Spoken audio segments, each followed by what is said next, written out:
brother, thank you so much for taking the time to join with us and share your story. April's going to give a quick bio for the audience to, hear all the awesome stuff you've accomplished, and then we're going to dive into the interview. All right, well, we have Rann Miller. He's an educator and advocate for Black youth. Rand's work spans 20 years in both K through 12 settings and institutes of higher education. Currently, Rand is the director of diversity, equity, and inclusion initiatives for Camden's Promise Charter Schools. He is also the AP U.S. history instructor for the school's College Now program. So, as a freelance opinion columnist, Rand's work explores the intersections of race, education, politics, culture, and history. Featured in various news outlets, including the Philadelphia Inquirer, Progressive Magazine, Salon, Education Week, and the Washington Post, Rand is the author of Resistance Stories from Black History for Kids, released in March of 2023 and re-released as an extended edition in February of 2024. He is a graduate of Rutgers, the State University of New Jersey, where he received a BA in political science and a master's in public administration and public affairs. Welcome to BizTalk Unlocked. Welcome, brother. Thank you for having me. Thank you for having me. It's a pleasure. Pleasure to talk to you both. That's an awesome resume there, sir. You put in some work, apparently. I did, I try to do what I can, and I'm glad to have accomplished much. But I'm sure, like you too, there's so much more to do. Yes, sir. Yeah. Right. The work is So never much more to do. done. It's never done. Absolutely.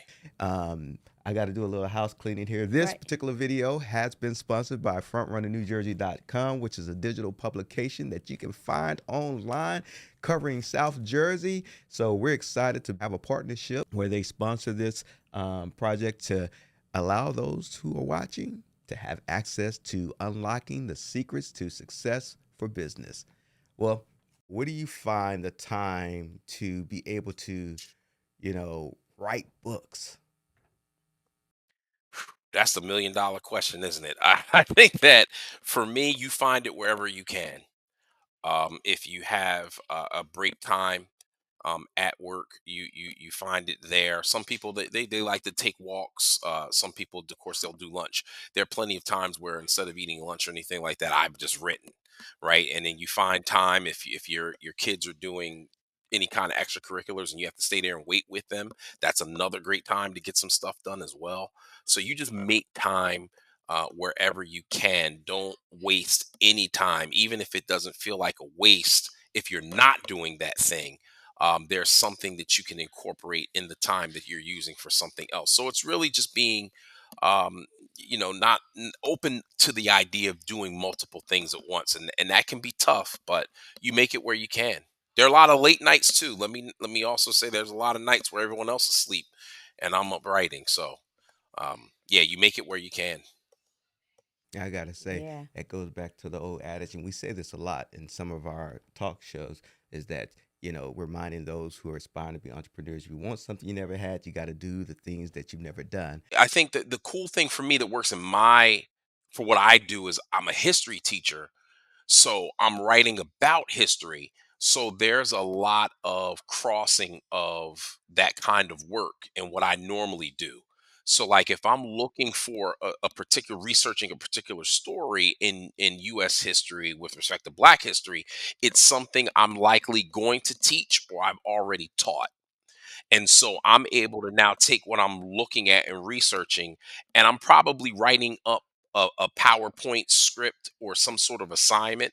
And now I can then take that text and I can put that into book form. So that works for me. And I think that that's the other important part of what I do. I'm able to use what I do normally on a day job to do this book stuff, this entrepreneur stuff, and it actually works out wonderfully. Can you walk us through the inspiration or the aha moment that led you to start your business? So I think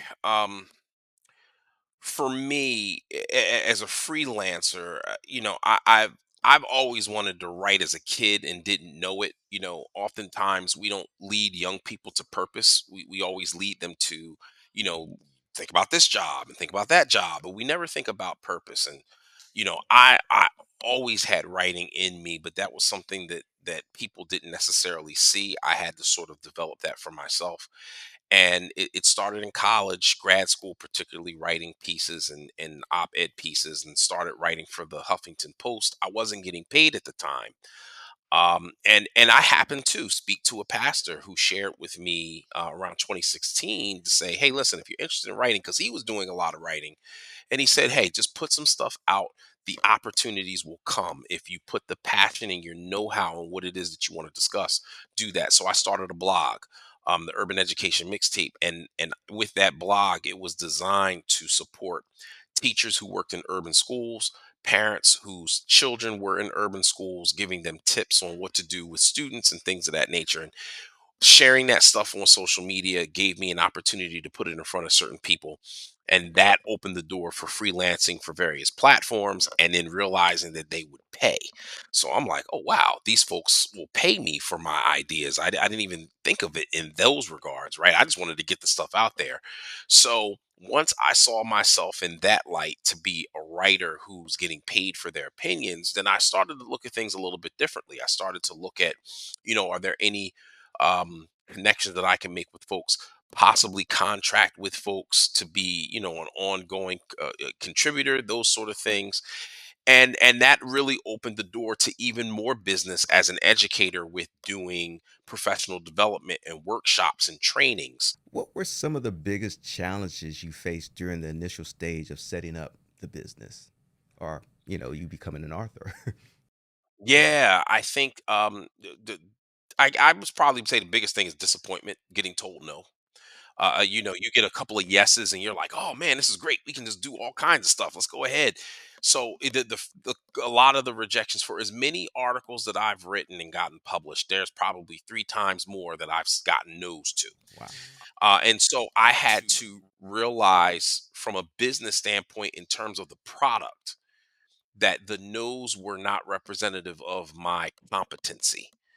And at first I had to get over that. It was hard when people rejected pitches or opportunities. I'm thinking, wow, maybe I'm not as good a writer as I thought. And it wasn't until I got my first kill fee. For people who may not be aware, there's money that places will pay you not to write something that you submitted. So it's like they don't want to publish it, and they may or may not want you to get it published somewhere else. So then they pay you a kill fee for it. And when I got my first kill fee, it wasn't a whole lot. It was about $300. But in my head, I'm like, wow, somebody paid me $300 not to publish something. They didn't want it because and they felt like, okay, we'll give you something so that you don't take it elsewhere or anything else. Then I realized, okay, I'm actually a decent writer. This has nothing to do with me not being a good writer. So I think that was the first thing to overcome. Of course, everything else, managing money in terms of what was coming in, and how that business, setting that up versus not setting it up, in the context of just keeping everything in the household and trying to measure that. That was a whole headache too. That was really a headache, because there was one year where thankfully some money came in, but that was taxed on the household. And then that's when I had to say, okay, we can't do it like this no more. We have to do it a different way. So those are some of the little hiccups and things, because ultimately when you start your own business, whether you're a single entrepreneur or you have an LLC or anything like that, if you don't have the network of folks that know, or that can tell you some of the pitfalls that you're walking into or that you could walk into, you're going in blind. And it's not so much that there's anyone to blame, but it's just easier when you have people who've been through this process to really show you what to do. So those are the sort of growing pains that I dealt with. So even with friends and folks that I try to encourage to write and to do the kind of things that I do, I try to give them sort of the heads up that I didn't have, so that way they don't have some of the same issues that I dealt with when I started doing this. Yeah. Yeah, and I think that's the point of having our show Yeah. is to have you Yeah. on and have different, leaders or And business owners to kind of give that advice to our audience right. and research when they're on their research. If they don't have a mentor, you this show or this episode can provide that. because I want to chew back Absolutely. on the fact that you said kill fee. I know, I I've wanted to go on that one never too. heard that, I never heard of because that. there's a lot of people who want to write books. The most thing that they're probably thinking about, will this sell? Will people buy my book? I've never had in the back of my mind, if I write this, will there be a kill fee for this? That would the publisher don't want me to have this published? So yeah, I was floored. I was floored. I never heard of such a Is thing. is there a limit to that? Is it like you said you one of the fees, but then like, hey, we don't want you to publish that anywhere. Is there like after a year? Like what is that like? So I'm not particularly sure. The I got a kill fee one time where it was like they paid me a certain amount, but I could go get it published elsewhere. Okay. Oh, okay. So it's Um, flexible. so it's flexible. It all depends on who you submit your pieces to, because some places when you submit, they have rights over it where no one else can get it. And particularly if you sign a deal, they'll take your op-ed, and then you'll sign paperwork to say that they have exclusive rights. Of course, you have the intellectual property, but they Right. have exclusive rights in terms of it can't be published elsewhere. So when you do that, and for whatever reason, one reason or another, maybe they think it's inflammatory, maybe the editing isn't working between what you want and what the editor wants, they decide, okay, we're going to kill this, so we're not going to do it. They have rights to it, so then they say, we'll pay you because we have the rights to it, we'll give you something, and just consider it dead. Nothing will be put, and then in that case you don't have the ability to publish it or to do it again. I mean, you could rewrite it and kind of finesse it in a different way and see if someone else does it, but that particular one you wouldn't be able to do. But then, like I said, another place, I was able to did got a kill fee, and then I was able to take it somewhere else and get it published. All right, so we're gonna go to our next question, Yes. And and so keep it moving. Thank uh, you for sharing that. That was really good. that was good. So how did you decide on your target market or customer base or audience, and what steps did you take to reach them? So for me, I think that what made the most sense is you go with what you know. And as an educator, I know that my target would automatically be teachers, and it would be parents. So when I write typically for education outlets, I know that what I'm going for is specifically that. But even writing for outlets that are more general, say a newspaper and things of that nature, I think that there are opportunities where you can seize on moments, right? And so as a writer, particularly doing freelance work, you have to sort of read the room in order to utilize your knowledge to reach a certain market, not just the people in your core market, but even some folks on the periphery, right? If there is a major thing happening in Philadelphia, let's just say a major education initiative, that is a great time to write an opinion piece.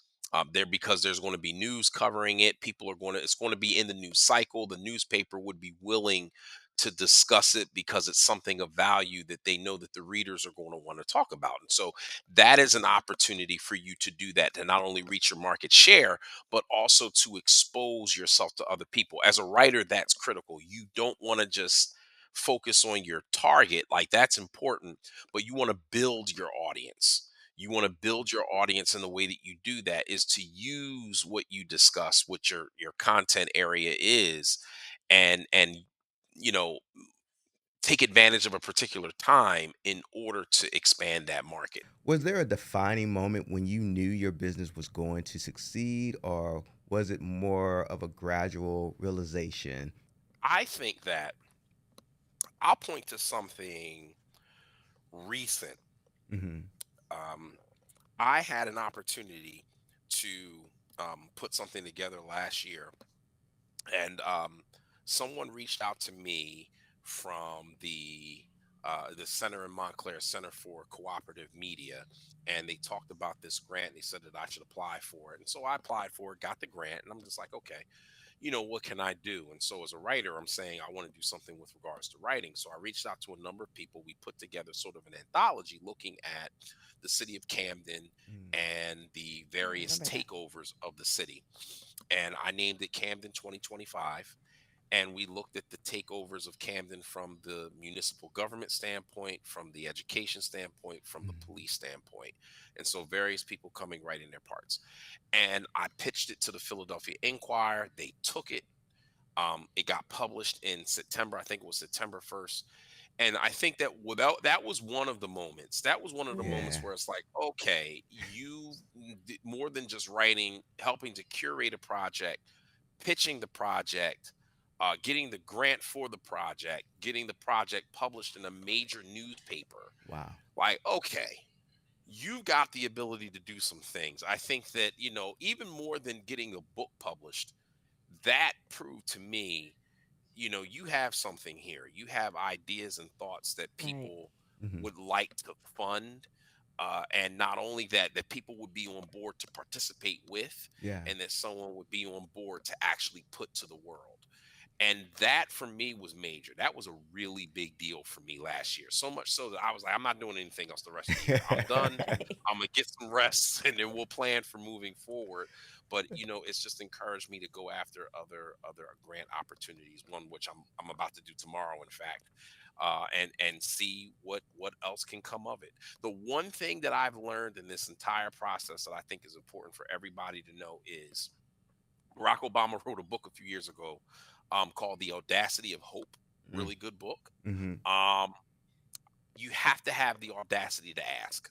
Yeah. Mm. If you don't have the Yeah. audacity to ask, then you'll never know. And I Yes. Mhm. know that I got a lot more no's than I got yeses, but those Yeah. Right. yeses have been big. Those yeses have been very big.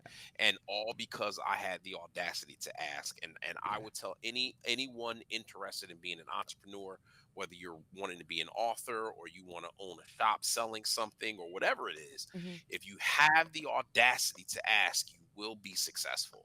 So Yeah. keep asking, even when people tell you no, there's a yes Mhm. somewhere in those no's. And as long as you believe that there's a yes, you'll get a yes. And just to piggyback on what you were talking about is that, I always say, I hate to sing the song woulda, coulda, shoulda, because you don't want to sing that Right. song and miss out on your blessing. No, But here's the no. thing. I just did a post recently talking about, asking people, what do you think the wealthiest place in the world is? Some would say Dubai, or some would say some, Paris, just Mhm. something that they think of exotic or something like that. Yeah, But yeah. but at the end of that post, or me talking, I said, "Would you actually believe it's the cemetery?"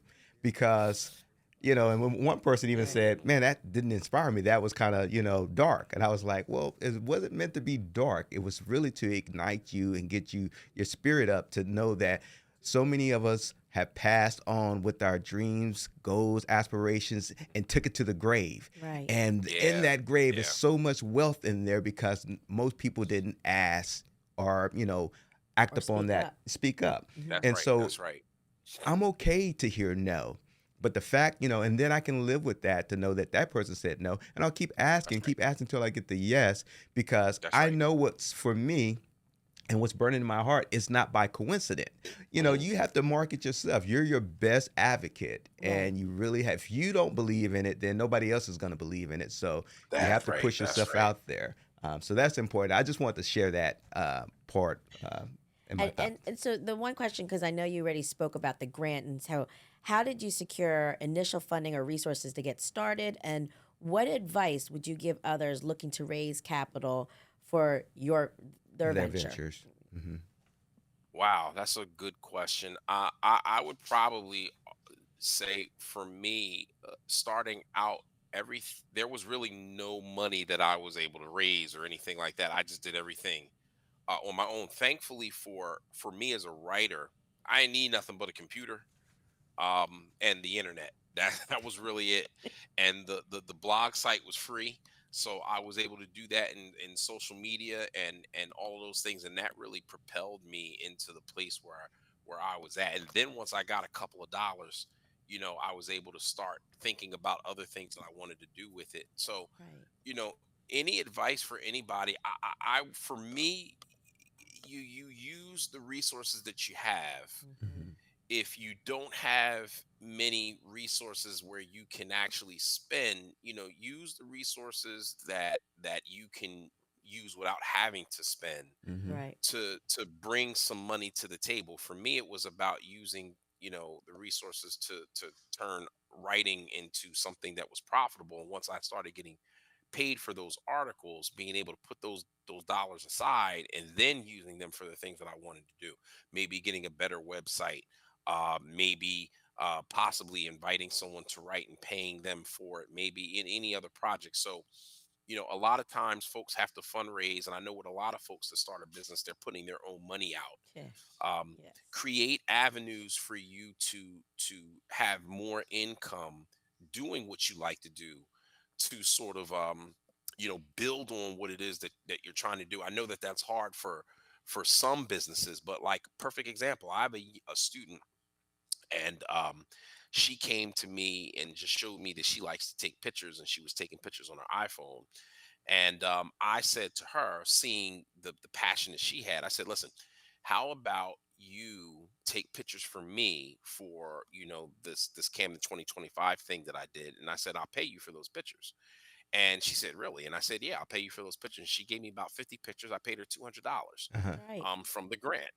And she was just like, wow, like, I got paid for this. I said, absolutely. So I said, now what you do with that money is you're going to use that. You're going to, whatever other monies that you can gather yourself, and you're going to buy a camera for Hmm. yourself. Right. Lo and behold, I was able to have an exhibit with our pieces for Camden 2025 at a local photography studio, JPEG Jersey photography education gallery Hmm. that's in Camden. And I was able to introduce her to the owner of the gallery, Hmm. who posted her pictures that she took from me around in the gallery. Okay. Nice. And then he was able to, then he blessed her with her own camera. He gave her a Wow. camera. So it was just, now she didn't even Oh. have to use that money for that. I said, now go ahead and create a website, and now use that money for your website, and then start posting your pictures and build a portfolio on the website with the new camera that you got. Yeah. And Wow. so it's just, sometimes it's also being in the right place at the right time, and having Mhm. someone that just believes in Yeah. what you're doing. First time I ever got paid, someone read an article that I wrote somewhere, that I wrote for free, and they said, wow, can you write about this? And I said, yeah, sure, I can write about it. Not even asking for money. She said, you know what, I'm going to pay you. No one gave me the money to pay you. I'm just going to pay you out my pocket because I believe in your talent, and I want Mhm. to encourage you to keep going. Wow. Wow. Wow. And so a lot of times it's just, it's using your resources, but it's also just, God's blessing, where Yeah. someone sees something in you, and then it's your job to see something in somebody else. Mhm. And just be encouraged, because if you believe in it, of course you got to put your blood, sweat, tears, sometimes your dollars Yeah. into what you're doing. But Right. also, when other people see that as well, then Yeah. then you'd be surprised who latches on. So use your resources, create new revenue streams for yourself, preferably using the business that you're doing, and then just allow, not to be uber religious, but allow the favor of the Yeah. Almighty to come in Yeah. Right. and do what it does. And being in a position to Yeah. receive Yes. advice. Yeah. Sometimes people Yeah. can be like, no, I don't need, I can just do it. I'm like, no, you don't see the Yeah. blessing in Right. Right. what somebody's trying to tell you. That's It's right. That's and right. that's so true, because even our business, I won't go all into the details, but our business formed just by us showcasing our talents, our ability to do, and Hmm. someone blessed us to get into a Mm, position where mm, we were Someone able to, to therefore grow, because we had yeah. nothing. And hmm then, Yeah. Yeah. but we Yeah. did have a plan. We did have our plan written out, how we wanted to run our business before we had anything. So the takeaway from this particular question is that, hey, just start. Start from where you're at. You don't Start. have to Right. have Just start. everything in a row. Just start. You have That's the right. vision, start putting work to it, and work with what you That's have right. until right, you can That's build up right. to those things. So right. start, That's start right. Just people. do it. That, I Hmm. think that's one Just of do it. the, well, just people on social media, like, what are you waiting for? Like that you hear Yeah. all the quotes, what are you waiting for? Just do it. And Just do it. Just, just I do it. mean, I hate to take, Nike's not sponsoring this thing, but I hate to say it, but if y'all like to, Nike, you can sponsor us. You can But yeah, sponsor. That's just right. do it. Absolutely. Just do Just Just do it. it. do it. Yeah, And yeah. I think that people are afraid to just do it. I think Yeah. people are afraid. Maybe they've been shot down in the past, and Mhm. or maybe someone said that that idea was stupid, or anything like that. Sometimes you just not only just have to do it, but sometimes you just can't even tell folks. You just got to do it with the blinders on and just go Yeah. forward and don't worry about it. Hmm. Because again, to your point, you don't want to sing the woulda, coulda, shouldas. Nah. Right. You want to say, even if you fail, I tried it. I tried it. I gave it Right. my best shot, and you know what? I can live with it not working out because I tried it. Right. Right. And that and never Yeah. no And regrets. what are the most important strategies you've implemented to scale your business, or how do you keep things innovative? And you kind of talked on it, but if you can just briefly talk about to stay current. Yeah, one of the things is stay watching the news, stay in the news. Hmm. One of the social medias that I frequent the most is X now, but Twitter. Hmm. I follow a lot of news folks. I follow a lot of scholars. I Hmm. follow a lot of people, and just try to stay up on information. And then I ask myself, do I want to touch on that? Do I want to write on that? But it keeps me to where now I have options instead of trying to figure out, well, what do I need to write about next? Or what do I need? If I'm constantly in the In the know. the information cycle, I have things that can trigger some ideas, and I'll Yeah. think about it through the day. So staying on top of news, I think that that's one thing for me. Another thing is constantly reading. I read a lot, and my students make fun of me because I read a lot. My family makes fun of me because I read a lot. I read a lot, and I do that for numerous reasons. But the two main reasons are one, um, when you learn more information, it Hmm. changes your writing because you Mm. learn more and now you have more to offer and you have different perspectives that you can give. So reading is so important for that standpoint, but also reading makes you a better writer Yeah. because Right. now you're seeing how other people are writing and you Hmm. see what they're doing as they're writing and you're just like, oh, okay, so they did this, they did that, all right, cool. Hmm. So I think that that's important, as well. Third, it's also, you know you talked about networking earlier, making new opportunities online, connecting with people. I don't have the time to go a bunch of places and do a lot of things, but at least if I can go online and I can connect with different people and share myself and my information in articles and things, and Hmm. ask them questions and things like that, just building new networks. And again, asking. I'm always searching. Is there an opportunity for someone to? Is there articles that some people want, or is folks looking for this, looking for that? So it's doing that as well when writing a piece. Just to your point, knowing the audience. If I'm writing for a newspaper, I know my audience is greater than my core, so I might want to incorporate some things that they can relate to connect to what I'm trying to tell them. Right. There's always that as well. And I think lastly for me, and this is probably a greater point, humility. You have to be humble in everything that you do. You're never as big as you think. Mm. You're never as smart as you think you are. There's always someone smarter. There's always someone who's doing something bigger. And so you approach every opportunity with humility, with grace, with thanksgiving. So it's Right. all of those things trying to build and sort of that allow that all to do what it does organically. And you'll be surprised. What do you find most fulfilling about running your company, and are there aspects you enjoy more than others? Most fulfilling would just have to be when seeing something published. I think that's Hmm. the most fulfilling. And even when folks comment on what it is, when people say, "Oh man, this was really great. Thank you for writing this. Thank you for doing that."